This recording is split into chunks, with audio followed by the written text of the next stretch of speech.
going on, everybody? Welcome to another edition of JaxParks TV. I'm Garrett Teague, and we're coming to you today from Castaway Island Preserve, our September Park of the Month.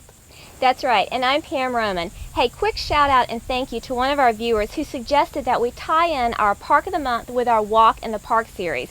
Now, we're not always able to do this, but this month we can. So a little bit later on in the show, we'll have a chance to walk with park naturalist Gene Schubert through none other than Castaway Island Preserve. Yeah, Gene teaches us a lot about all of our parks, and if you want to learn more about this one, you can follow us on Facebook at Friends at JaxParks. That's right, and coming up later on in the show as well, we want to introduce you to a brand new video series, Critter Corner.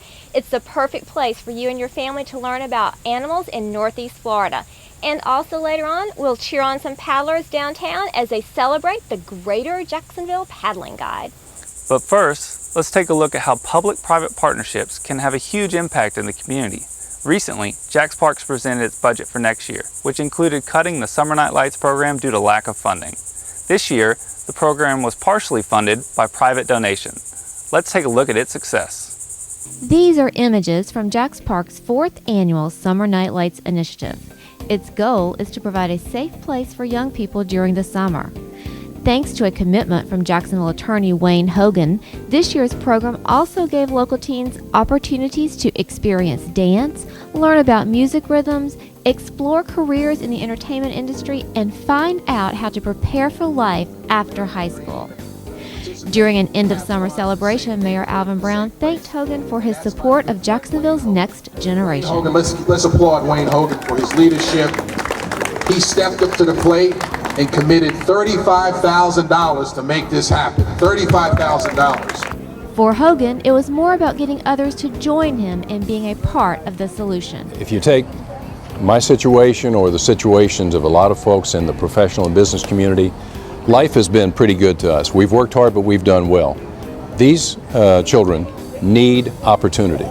If we provide opportunity, they can make their way in the world. And so it makes me feel great to know that we have helped to impact their lives, helped to make their lives better, and in that way, helped to make Jacksonville a better city. School Beats Academy was one of the Summer Night Lights programs funded through Hogan's donation. Troy McNair is its founder.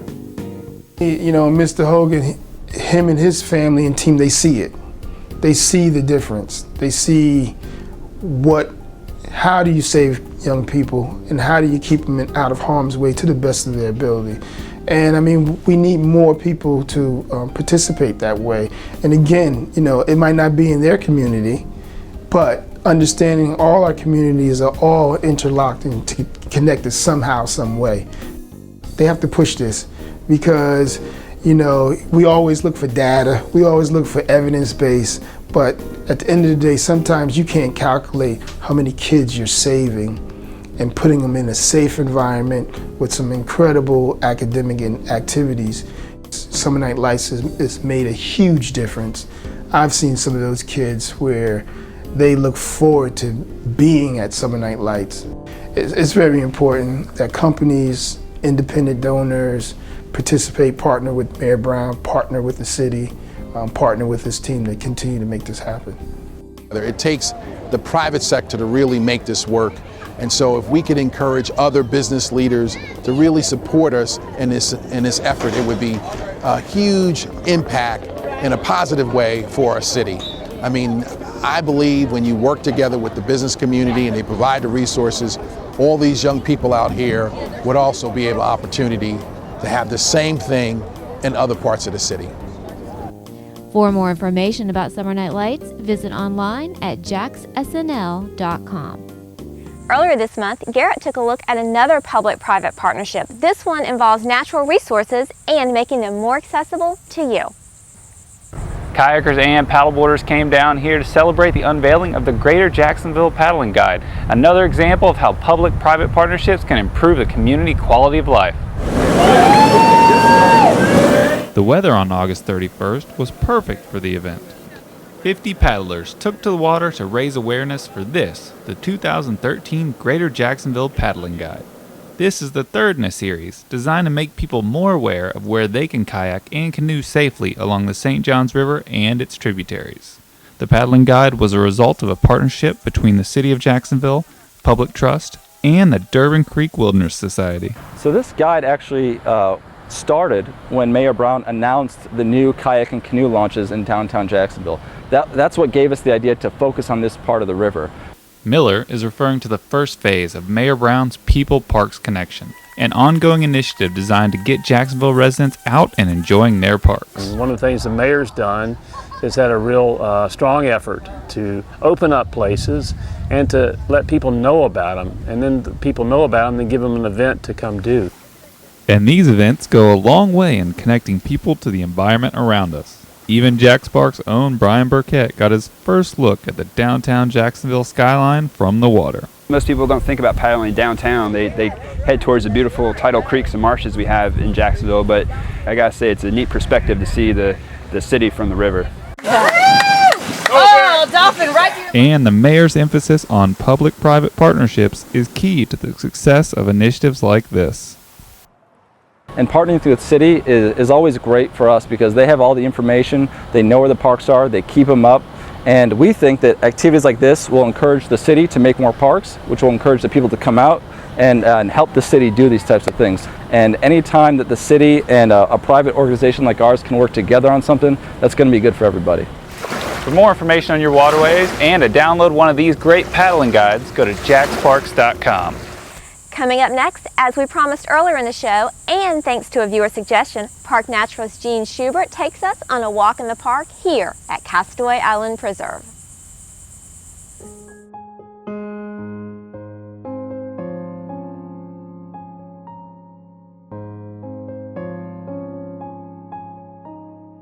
Hi there, I'm Jean Schubert, Parks Naturalist Supervisor with JaxParks, and I'm so glad you came along today to join me for a walk in the park at Castaway Island Preserve. It's located at 2921 San Pablo Road on the Intercoastal, and it's open 7 days a week, sunrise to sunset. Let's go check it out. This park has plenty of space for pedestrians and vehicles. The entrance road and paved walking trail take you through the park and all the way down to the Intercoastal Waterway. And along the walking trail, make sure you take the time out to check out our butterfly garden. You might see the yarrow in bloom or the ironweed, and if you're lucky, you'll find some winged wonders as they visit the flowers. Further down the road on the right, you'll come to the Climate Controlled Education Center. This facility is perfect for school field trips, and JaxParks also hosts different programs for all ages. Right next to it, we have this wonderful outdoor classroom area. On the other side of the Education Center here at Castaway, there are picnic tables and grills. It's a great place to bring the family or just to sit down and relax. Just beyond where the walking trail and the roadway merge, you've got to make sure you take time to check out this vista. It's the most awesome view in the marsh. It's just a great place to take a pause in the day and enjoy nature. And before you get to the Intercoastal Waterway, you'll notice on the left our unique island trail.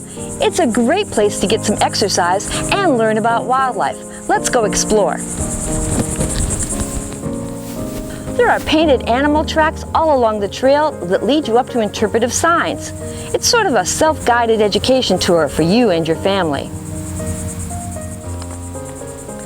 If you trek out onto the island trail, you'll also have the opportunity to check out these observation platforms.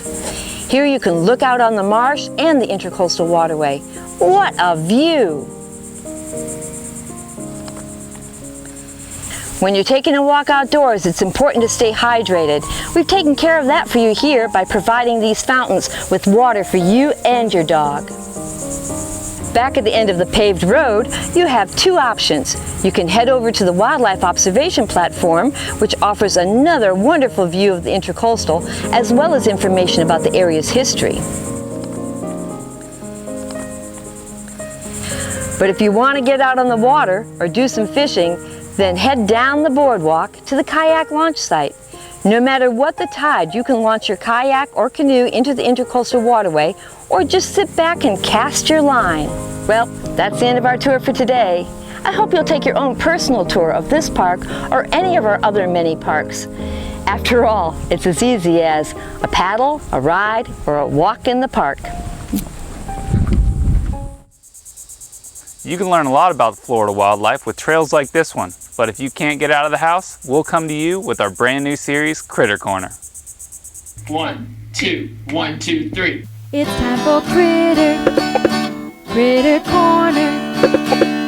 So grab your friends and sit on down. And learn about what's all around. It's time for Critter Corner. Critter Corner. Hello everyone, my name's Pam and this is my friend Carl. Hi there. And we want to welcome you to Critter Corner. How many of you would like to learn more about animals? Ooh, I know I do. Just because I'm a raccoon doesn't mean I know all about the other creatures out there. So let's get started. Ready everyone? Today we'll be learning about gators. Oh, how cool! Gators are my favorite football team.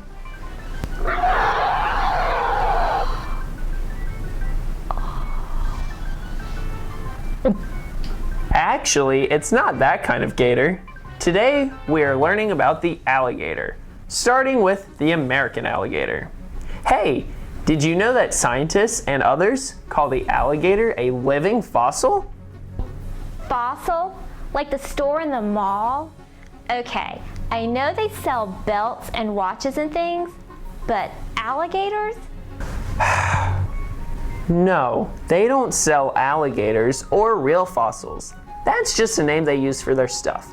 A real fossil, like the one I'm talking about, is the remains of a prehistoric animal or plant, like a dinosaur bone. That's why they call alligators living fossils, because they have lived on Earth in the exact same form for more than 2 million years. Wow, so they were here the same time the dinosaurs were. Yeah, and some experts say they were even here before the dinosaurs were. What? Do you guys hear that? Carl, what is that sound? Well, that sound means it's time for our first pop quiz. It's like a game. I'll start a sentence and then give you 3 possible endings. Then you pick the one you think is right. Here we go.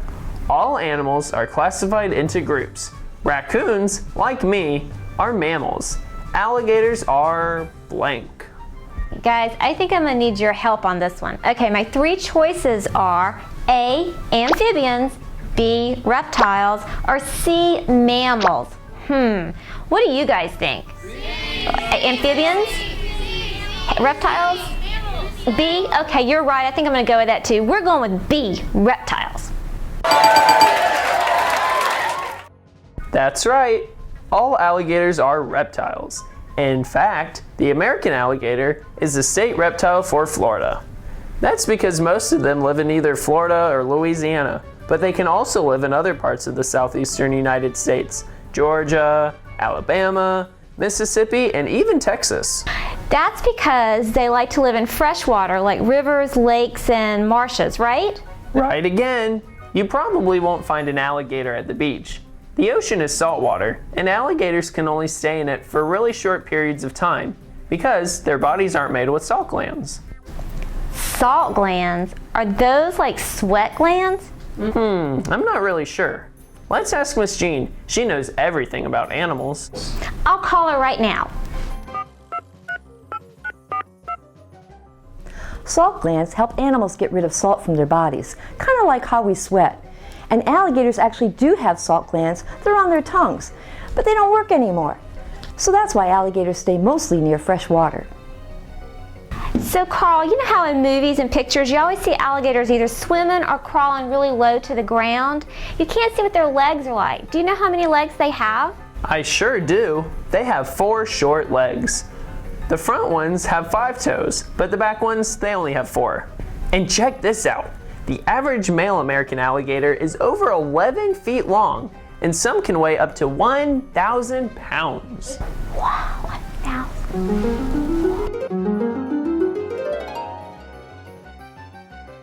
What are you thinking about, Pam? Oh, sorry. Okay, so I was just thinking those Ninja Turtles, they have nothing on the alligator. So Carl, if they're so big, they must have an amazing diet. What do these guys eat? Well, mostly fish, birds, and turtles. But they can eat larger animals too. Another pop quiz? That's right. Okay, here we go. There are two kinds of alligators in the world, the American alligator and the blank. Okay, let's see. My options are A, Asian, B, British, or C, Chinese. I'm thinking I want to go with B, British, but you guys aren't agreeing? C? Okay.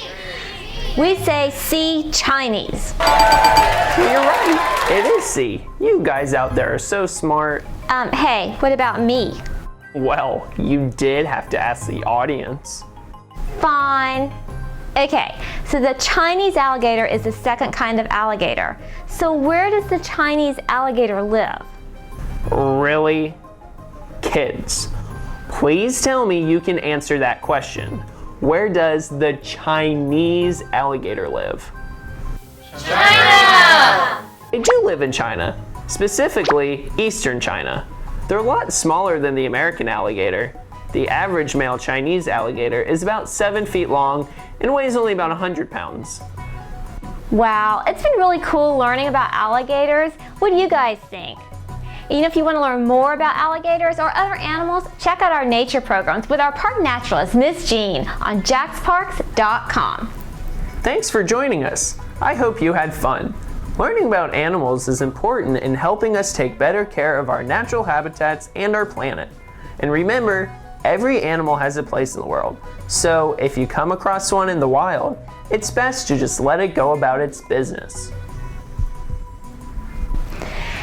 And also remember, most of them are more afraid of you than you are of them.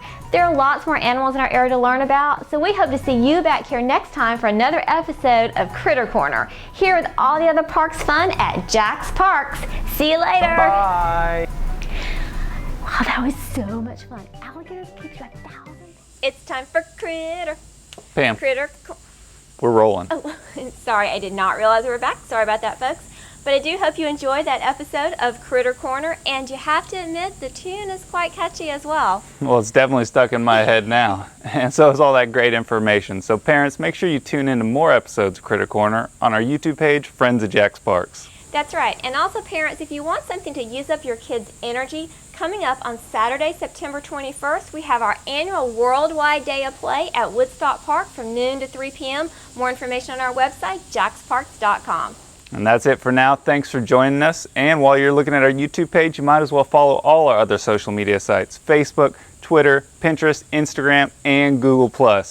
We'll see you here next time, but until then, we'll see you in the parks.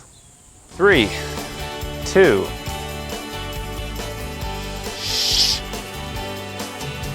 You think I have a big head, really? You can learn a lot by Pam making noise over there. Please.